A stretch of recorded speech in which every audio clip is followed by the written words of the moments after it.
British എംപിയെ കുത്തിക്കൊന്നത് ഇസ്ലാമിക ഭീകരൻ ആണെന്നറിഞ്ഞിട്ടും അതും മറച്ചുപിടിച്ച മലയാള മുഖ്യധാരാ മാധ്യമങ്ങൾ.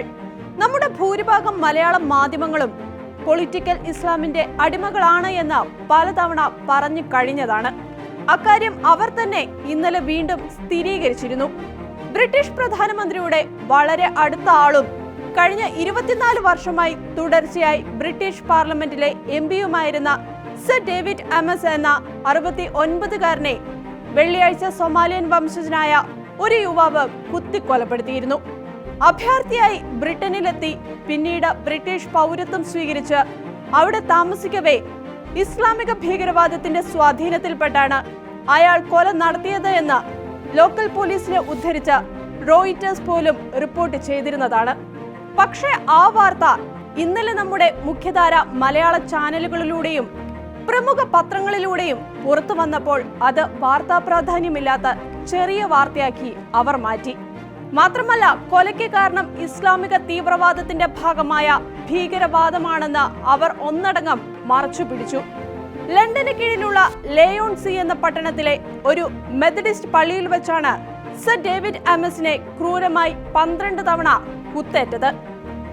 ബ്രിട്ടീഷ് പാർലമെന്റ് അംഗങ്ങൾ തങ്ങളുടെ മണ്ഡലത്തിലെ ജനങ്ങളുടെ പരാതികളും സങ്കടങ്ങളും കേൾക്കുന്ന ജനസമ്പർക്ക പരിപാടിയായ സർജറി എന്ന ഔദ്യോഗിക പരിപാടി അവിടെ ഒരു ക്രിസ്ത്യൻ പള്ളിയിൽ വെച്ച് നടക്കുമ്പോഴായിരുന്നു ഭീകരവാദിയായ യുവാവിന്റെ ക്രൂരമായ ആക്രമണം. ഏറ്റവും വിശ്വാസ്യതയുള്ള അന്താരാഷ്ട്ര ന്യൂസ് ഏജൻസികളിൽ പ്രമുഖ സ്ഥാനത്തുള്ള റോയിറ്റേഴ്സ് മാത്രമല്ല, ഇന്ത്യയിലെ പ്രമുഖ ദേശീയ ദിനപത്രമായ ടൈംസ് ഓഫ് ഇന്ത്യ പോലും ഈ ആക്രമണത്തെ വിശേഷിപ്പിച്ചത് ഇസ്ലാമിക ഭീകരതയുമായി ബന്ധപ്പെട്ട് നടത്തിയ ആക്രമണം എന്നാണ്. പക്ഷെ മലയാളം ചാനലുകൾക്കും പത്രങ്ങൾക്കും അത് മനസ്സിലാകാതെ പോയി. അതിന്റെ കാരണം പൊളിറ്റിക്കൽ ഇസ്ലാമിനോടും അവർ നടത്തുന്ന സൈബർ ആക്രമണത്തോടുമുള്ള ഭയമല്ലാതെ മറ്റെന്താണ്? കൊലയാളിക്ക് കൊല ചെയ്യപ്പെട്ട എംപിയോട് മുൻ വൈരാഗ്യമൊന്നുമില്ല എന്ന് മാത്രമല്ല, മുൻ പരിചയം പോലുമില്ല ഏതെങ്കിലും തരത്തിൽ അവർ തമ്മിൽ ശത്രുത രൂപപ്പെടാൻ.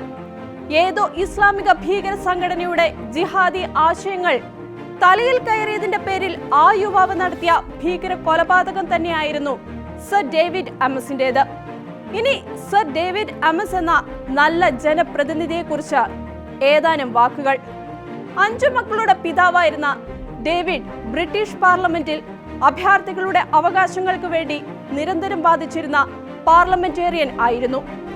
പൊതുജീവിതത്തിൽ സത്യസന്ധതയും നീതിബോധവും കരുണയും ഉദാരതയും എപ്പോഴും കാത്തുസൂക്ഷിച്ചിരുന്ന ഡേവിഡ് ഒരു കത്തോലിക്കനെ പോലെയാണ് ജീവിച്ചിരുന്നത് എന്നാണ് ബ്രിട്ടനിലെ കാത്തലിക് ബിഷപ്പ് കോൺഫറൻസിന്റെ പ്രസിഡന്റ് കർദിനാൾ വിൻസെന്റ് നിക്കോൾ അഭിപ്രായപ്പെട്ടത്. കരുണയും കുലീനത്വവും നിറഞ്ഞ രാഷ്ട്രീയക്കാരൻ എന്നാണ് സ്വന്തം കൈപ്പടയിൽ എഴുതിയ റീത്തിൽ വെച്ച വെള്ള പേപ്പറിൽ ബ്രിട്ടീഷ് പ്രധാനമന്ത്രി ബോറിസ് ജോൺസൺ ഡേവിഡിനെ വിശേഷിപ്പിച്ചത്. തിന്മ കൊടികുത്തി വാഴുന്ന ഈ നൂറ്റാണ്ടിലും ഇത്രയും നന്മ നിറഞ്ഞ മനസ്സോടെ മറ്റുള്ളവരെ സ്നേഹിച്ച് അവർക്ക് നന്മ മാത്രം ചെയ്ത് ജീവിച്ച ഒരു പാവം മനുഷ്യനെയാണ് ഭീകരവാദം തലയ്ക്ക് പിടിച്ച ആ സോമാലിയൻ മുസ്ലിം യുവാവ് കുത്തിക്കൊലപ്പെടുത്തിയത്. എന്തായാലും തുടർച്ചയായി യൂറോപ്പിൽ ഭീകരവാദികൾ നടത്തുന്ന ഇത്തരം കൊലപാതകങ്ങൾ പല യൂറോപ്യൻ ഗവൺമെന്റുകളെയും യൂറോപ്യൻ ജനതകളെയും അവർ എടുത്ത ചില തീരുമാനങ്ങളെക്കുറിച്ച് പുനർചിന്തനങ്ങൾക്ക് പ്രേരിപ്പിച്ചു തുടങ്ങിയിരിക്കുന്നു എന്നാണ് റിപ്പോർട്ടുകൾ.